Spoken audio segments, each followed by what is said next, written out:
Think about the last movie you watched, or the last book you read, or the season of TV you binged in a weekend. Chances are you saw it through to the end. You don't watch 3 episodes of something you really enjoy and just stop. But now compare that to the games you loved growing up. How many of those did you actually finish? And be honest. If you're like me, the answer is embarrassingly small.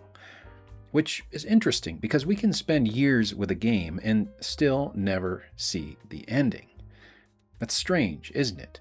Because with other forms of entertainment, they ask you to stay until the end. But with video games, loving the experience and reaching the end are not the same thing. So why do games make unfinished feel normal?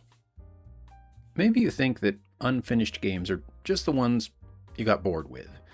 Your attention wandered, something shinier came along. And that's partly true, but think about this. Some of the games I loved most growing up, the ones I'm still nostalgic for, are ones I never finished. Now, if you're like me, you can probably still hum the music from a level you couldn't get beyond. You can probably name a boss that beat you into numerous rage quits. And maybe you even remember getting stuck more vividly than you remember another game's ending. And that's odd, to build a lifelong memory around the part you couldn't get past. So, loving a game and finishing a game, they're not the same thing. And maybe that's why the games we could never beat still feel more important than the ones we did. We didn't just lose interest. At some point, the game asked more from us than other entertainment ever does.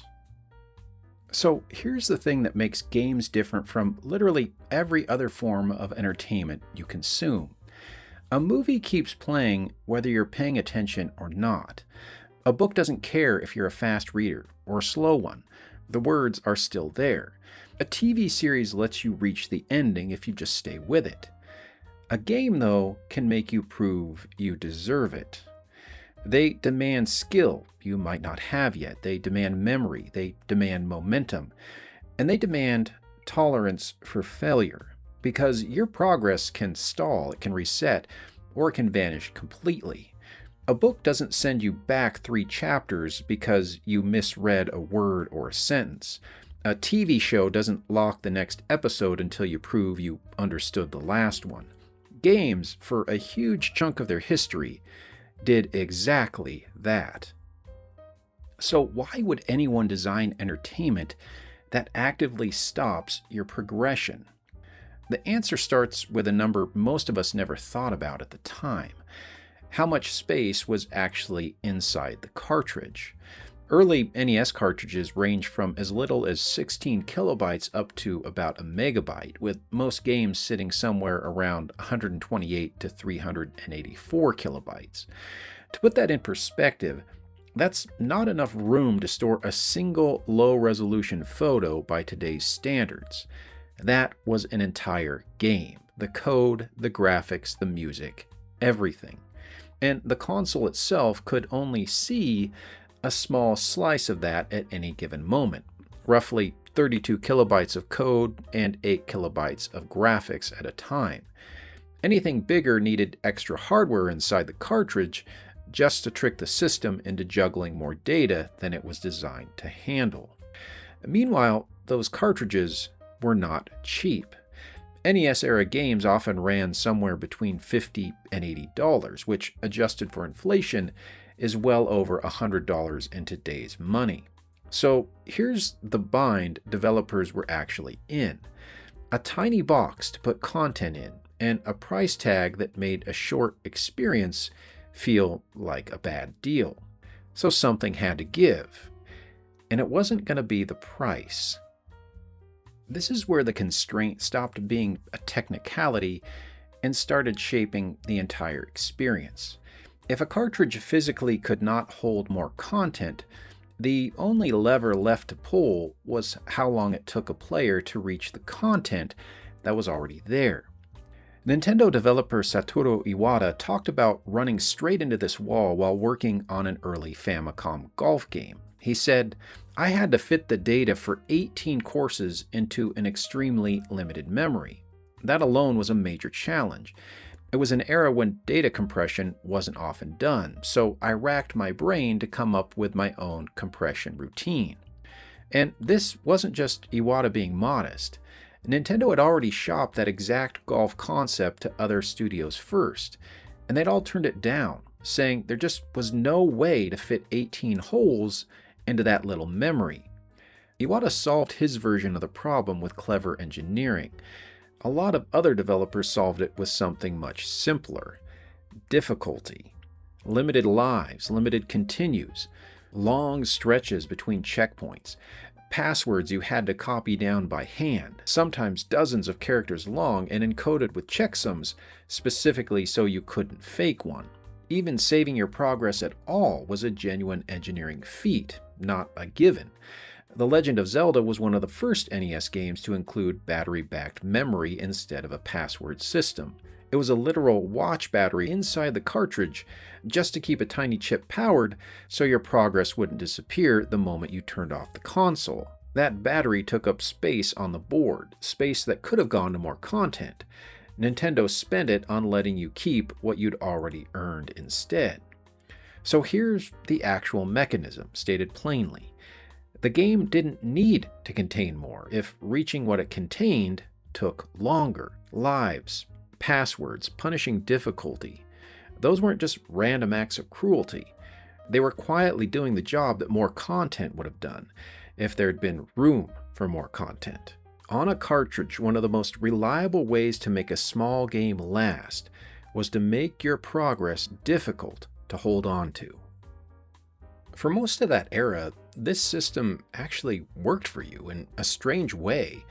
A game competed mainly with the other games you physically owned, which, for most of us, wasn't many. Replacing a game wasn't easy and it wasn't cheap, so you stayed with it, even if you never finished it. And then the industry changed, but the problem didn't really go away, it just shifted. For example, just look at one platform. In 2006, Steam released 70 games total for that entire year. By 2015, that number was nearly 3,000, again, just for 1 year.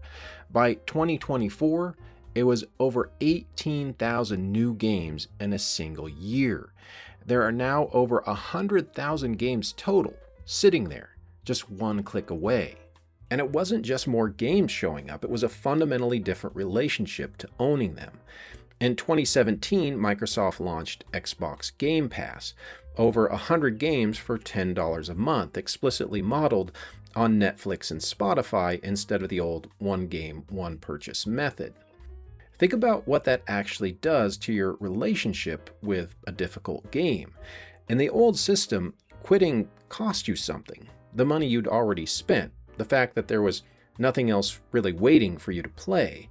In the new system, quitting costs you almost nothing. There's always another 100 games sitting right there, and half of them are already paid for. So modern games didn't really solve the old completion problem. In a way, they created another one. Old games made progress difficult to hold on to. Modern games made commitment difficult to sustain. Either way, it's the same result. We play a lot of games and finish very few of them. So perhaps that's what makes gaming unique among other forms of entertainment. When we think about the games we grew up with, many of them we didn't finish, but it wasn't because we got bored or because our attention spans broke. Old games were built inside a genuine bind. Barely any room for content, but every expectation that a game should feel substantial. So progress itself had to pick up the slack. Slower to earn, easier to lose. No other form of entertainment is really built that way. But somewhere in that struggle, without anyone really planning it, the journey quietly became the actual product. The ending was still there, but for a lot of these games, it was never really the point. We didn't just love these games because we finished them. We loved them because they never let us feel finished with them. So now I want to hear from you. What's a game you loved enough to keep coming back to, but have never finished? And did not finishing it make it worse, or did it somehow make it more memorable? Let me know what you think in the comments below. And if you made it this far, as always, thank you so much for watching and supporting the channel. And until next time, happy gaming, my friends.